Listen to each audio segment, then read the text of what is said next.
stuff. Maybe Pascal, now you can give a sense of the kind of interplay between Pollock Surimi and warm water Surimi this year in the market, and then give us your take on how you think the overall market will react with this coming, I guess, US supply shortfall. Yes, I was saying the year started with COVID-19, which was quite a big disruptor in the industry in general, in the Surimi industry in particular. My feeling is what happened is the demand was quite low in the beginning of the year, as many companies were feeling a lot of uncertainty about sales and preferred to stay low on inventory rather than keep a high level with no knowledge about what was going next, and the fears that maybe market would collapse and price would go down and they would be stuck with inventory at high prices. So we started the first half of the year with not very aggressive sales, not very good market, but low inventory on the buyer side.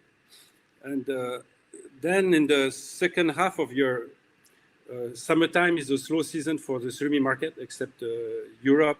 But overall, the global market, the summer is a slow time. And now summer is past, we're getting in the high season. And what do we see? I think first we see the Pollock Surimi production down probably between 20 to 30,000 tons. As a collateral of the problem of fishing in Alaska, I think the same is happening for Pacific whiting. To my knowledge, there's been practically no bee season for Pacific whiting this year. And when you look at the other side, in Southeast Asia, production was already down last year. In Southeast Asia, you have basically 4 major production countries: China, Vietnam, Thailand, India. Okay, India, Thailand is the order. Among these countries, I would say Thailand has got to such level that it cannot go down further. Thailand is down to 50,000 tons and is pretty stable. As a reminder, Thailand was producing 150,000 tons 15 years ago.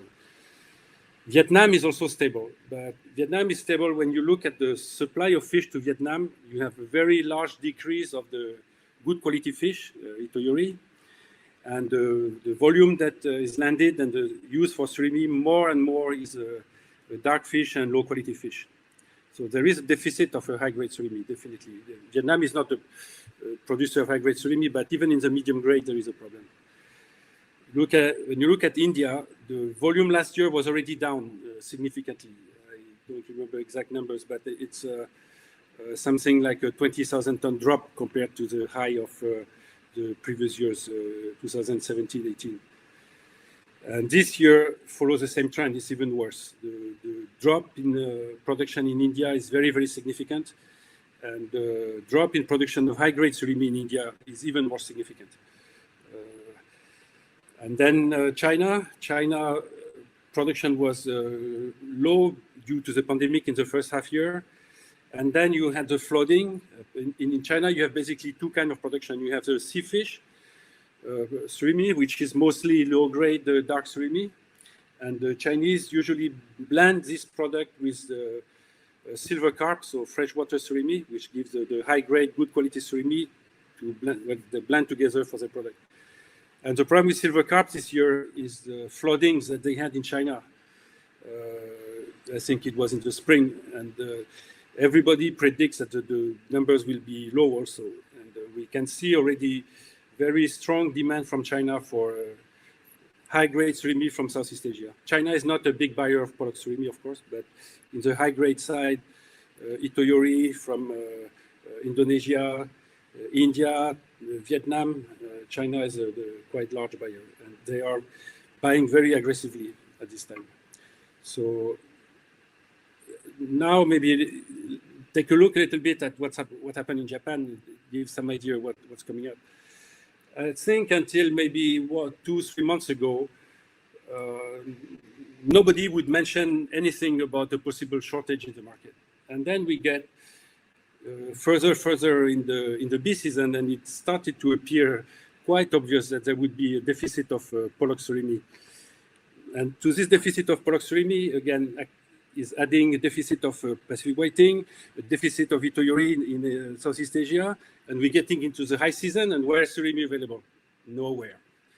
So I talked to some buyers recently who, of course, prefer to keep silent about it, but they recognize everybody struggling to feed the factories for the end of the year in Japan, and they're looking forward to the A season 2021 to recover. But how can they recover in A season 2021? I'm very skeptical about this. So we talked about Hokkaido. Yes, Hokkaido had good landings over the earlier this year, but the same surimi production in Hokkaido is over. Now they move to the Sea of Otox at Pacific Ocean, and there is no catch and no production there. So when you look at inventory in Japan at this time, it's basically record low. I think I was looking at the statistics a little bit earlier, and we are back to the same level, which was the record low, which were 2017-18. Okay, the consumption in Japan went down a little bit in past few years, almost stabilized.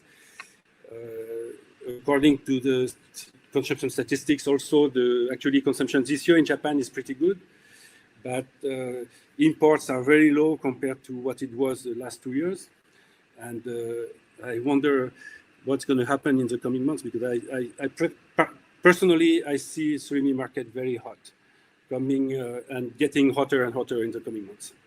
But do you especially for high grade, as it was mentioned, the demand for low grade is a little bit different. And when we talk about low grade, also you have to distinguish the US low grade is basically the Asian medium grade.